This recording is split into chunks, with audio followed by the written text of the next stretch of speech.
observation I'd like to share regarding love. This insight occurred during the first week of my third child's life, a little girl who is now 4 years old and increasingly reveals her impressive potential. Her infancy proved challenging, the pregnancy took a toll on her mother, and mere moments after her home birth, her midwife placed her on her tummy, and she put her hands on the bed, raised her head to look around, and began to cry. Impressive as all this was, her crying persisted for days, weeks, even months, if not most of that year, often making her inconsolable. In the past, I had taken pride in my ability to soothe crying children. Friends and family would have me hold their child when they cried, and they'd often fall asleep on my shoulder. But this child was different. No matter what method I tried, from expert advice to swaying, swinging, singing, or shushing for hours, she would only fall asleep out of pure exhaustion. Even I was drained. It left me puzzled. As I usually had a knack for understanding a child's needs, whether it was physical discomfort, hunger, tiredness, or bodily functions, this little girl was an enigma. This experience led me to contemplate the nature of love. While I had been a father before, welcoming her into my life in my 40s brought a depth of understanding that I hadn't fully grasped in earlier years. As she finally slept in my arms, I'd often find myself being a witness to her fragility and dependency. And this sparked a whirlwind of thoughts and questions about the origin, necessity, and evolution of love. Throughout my life, I've sought answers to these questions, listening intently to diverse voices ranging from religious scholars to neuroscientists and even comedians. Yet a deep, satisfying understanding had often eluded me until this moment. In the relentless cycle of cries and comfort, feeding and changing, one undeniable truth emerged. Love is a fundamental requirement. In moments of extreme exhaustion, the need for more compassion often overwhelmed me. My little girl, in her utter dependency, unwittingly drew from the wellspring of my love, exposing my own limits, which I once believed were bottomless.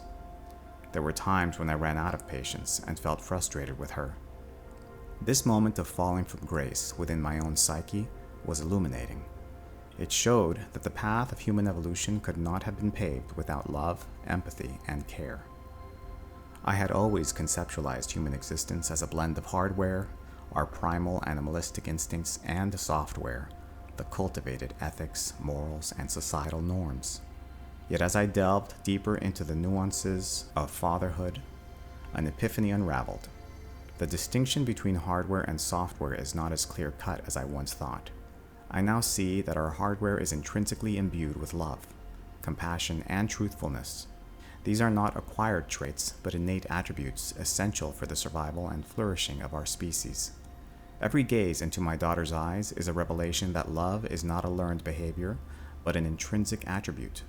Every touch, every tender moment shared is a testament to a truth that transcends religious doctrines and atheistic rationalities. Love is the foundation of our existence, the essence of our humanity, and the catalyst for our evolution. However, it's important to acknowledge that love has not been equally developed in all of us.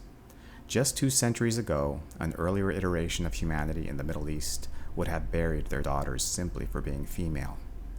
I'm aware of this dark history, and have felt echoes of that primitive self within me.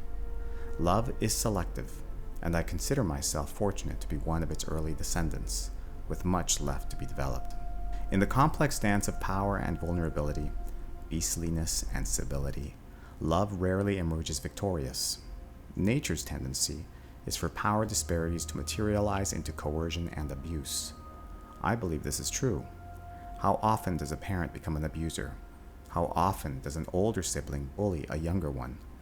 How often does a more powerful nation mistreat its smaller neighbors? And yet, among some, despite having power over someone or something, they choose love and show compassion. I suggest that when this miracle happens, love itself emerges, and those who carry that light into the future result in generations of a successful and productive civilization. Each child born under the care and responsibility of its mother and father, every act of love beckoning to be developed in the caretaker, propels our civilization closer to a society where love is not a choice, but an intrinsic state of being, an indomitable expression of our shared humanity. It has become evident to me that love and compassion are not mere social constructs, but natural states of humanity. Even among the more intelligent animals, they care for their young as well. However, it is essential to acknowledge that being a beast or a bully are also inherent tendencies, especially prominent amidst power disparities. Yet there exists no grander canvas of power imbalance than the parent-child dynamic. It is within this intricate relationship that love and compassion are profoundly tested, and yet concurrently, I propose, is where they have their origin. Every instance of nurturing, every moment of affection displayed in this unique bond attests to our progressive evolution as beings intrinsically oriented towards love.